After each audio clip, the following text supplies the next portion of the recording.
Olá, quinto ano, bom dia. Hoje vamos começar pela página 23 do CA e vamos continuar aquele assunto sobre pronome e sinonímia.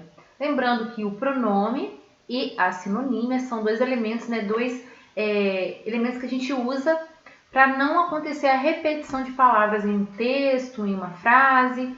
Lembrando que os pronomes são aquelas palavrinhas eu, tu, ele, nós, vós, eles. E tem outros que nós vamos conhecer mais adiante. E a sinonímia indica aquelas palavras que fazem referência a outras com um significado semelhante. Então vamos lá. Vocês vão precisar relembrar o cordel lido no início dessa unidade aqui no CA, que fala sobre mau ar e o sono. E nós temos aqui uma estrofe desse cordel, que diz assim: nesse dilema medonho, pelo sono ele esperava, ficava bem acordado, mas o sono demorava. Toda vez que o sono vinha, dava uma cochilada, aí o sono passava. Nessa estrofe, a palavra ele, que é um pronome, refere-se ao sono ou ao socó.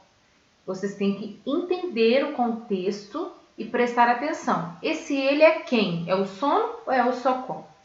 Letra B. Reescreva os versos a seguir, inserindo, ou seja, acrescentando no devido lugar a palavra que o verbo destacado se refere. Então, vamos lá. Nós temos aí, toda vez que o sono vinha, dava uma cochilada. Observem que o verbo destacado é dava. Primeiro, a gente tem que descobrir quem dava uma cochilada. Então, vocês têm que perceber esse detalhe. O personagem, qual personagem? Qual o nome dele? Ele tem algum nome? Como ele é identificado no texto? O que vocês vão fazer aí, então? Reescrever o primeiro verso, toda vez que o sono vinha.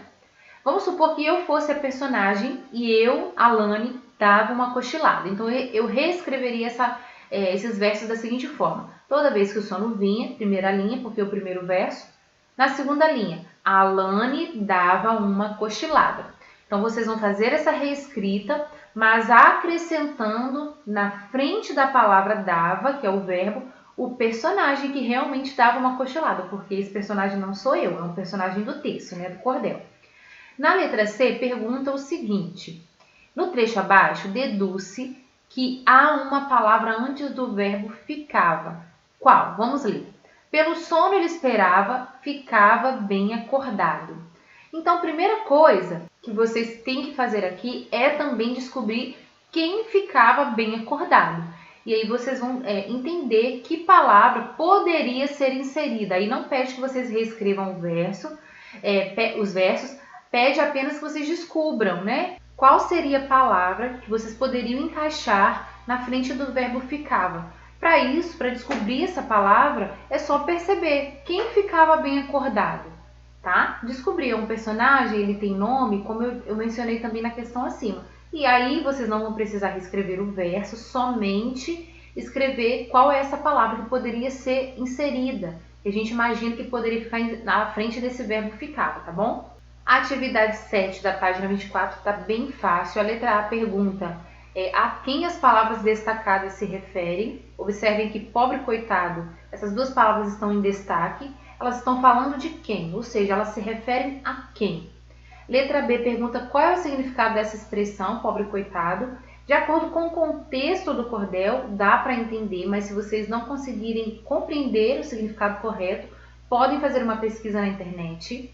E a letra C pergunta a quem o pronome lhe, que o lhe aí também é um pronome. Esse pronome se refere a quem? Vocês vão observar que esse pronome está presente no último verso, somente para lhe acordar. Acordar quem? Então, é só a gente observar o contexto dos versos, tá bom?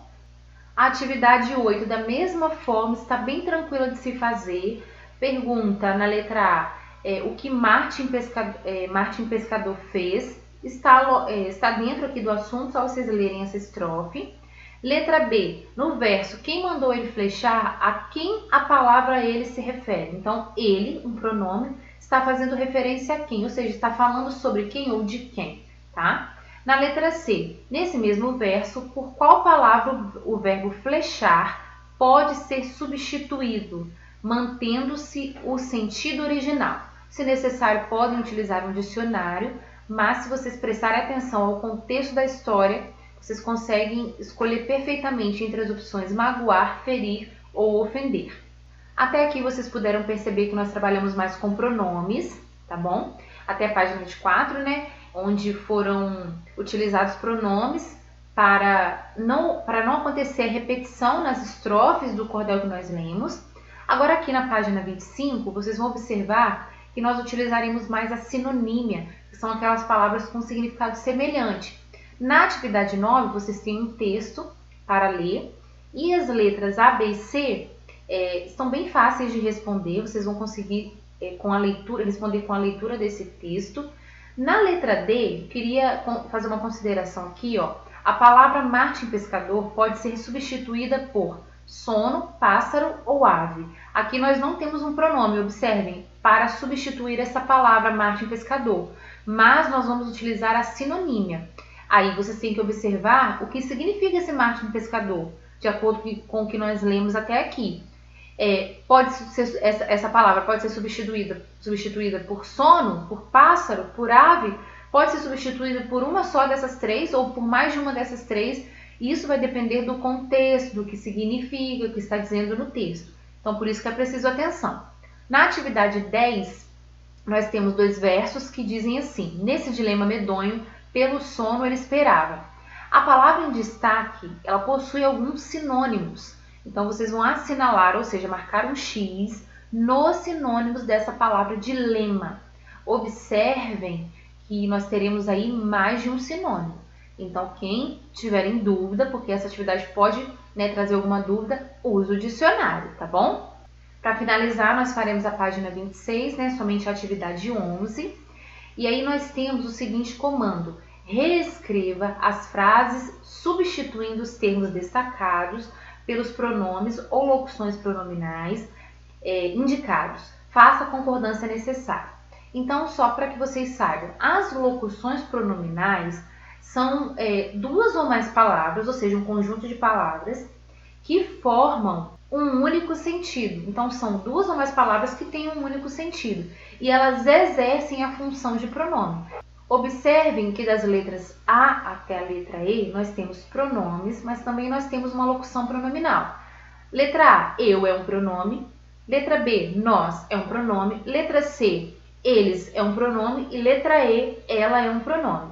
Na letra D nós temos a gente, são 2 palavras, ou seja, um conjunto de palavras com um único sentido. A gente se refere ao pronome nós. Então, a gente, essas 2 palavrinhas, são classificadas como uma locução pronominal. Elas exercem a função de pronome, porque tem apenas um sentido, tem um único sentido, que seria o sentido de nós. Nós poderíamos substituir, as palavras a gente por nós, tá bom? Então, o que vocês farão aqui? Eu vou explicar essa primeira aqui e aí vocês vão fazer a outra sozinhos, tá bom? Nós temos aqui a frase 1. O pássaro começou a cochilar.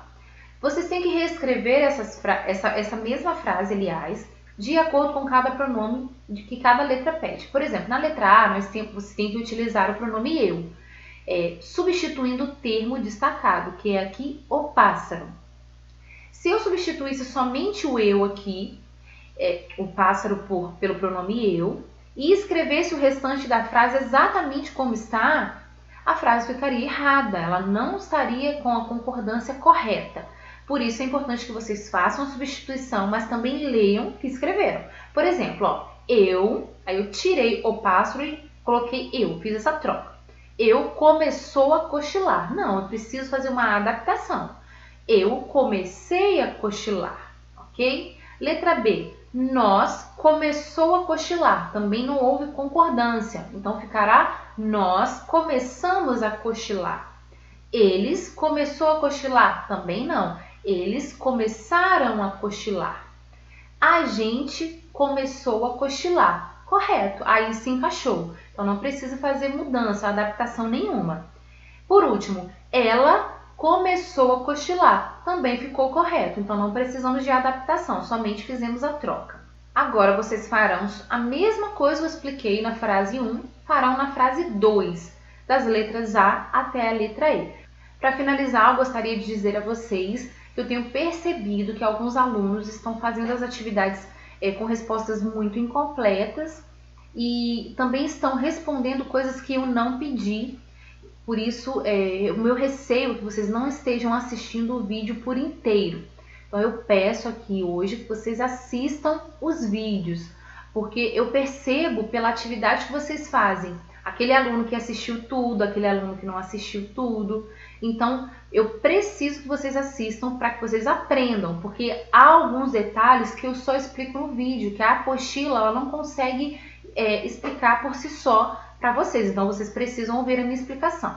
Então, não adianta também somente fazer atividade por fazer, ou fazer atividade de uma forma assim, correndo ou de qualquer maneira. Eu preciso que vocês deem respostas corretas, coerentes, com sentidos e bem elaboradas, porque eu conheço a qualidade das respostas de vocês. Então, eu percebo que alguns alunos poderiam estar rendendo mais. Então, eu preciso da colaboração de vocês, tá bom? Vocês já sabem, eu canso de falar que essa turma é muito boa, mas eu preciso que vocês se empenhem nesse momento que nós estamos vivendo, tá bom? Qualquer dúvida, gente, estou à disposição no período da manhã, tá bom? Um beijão, até a próxima!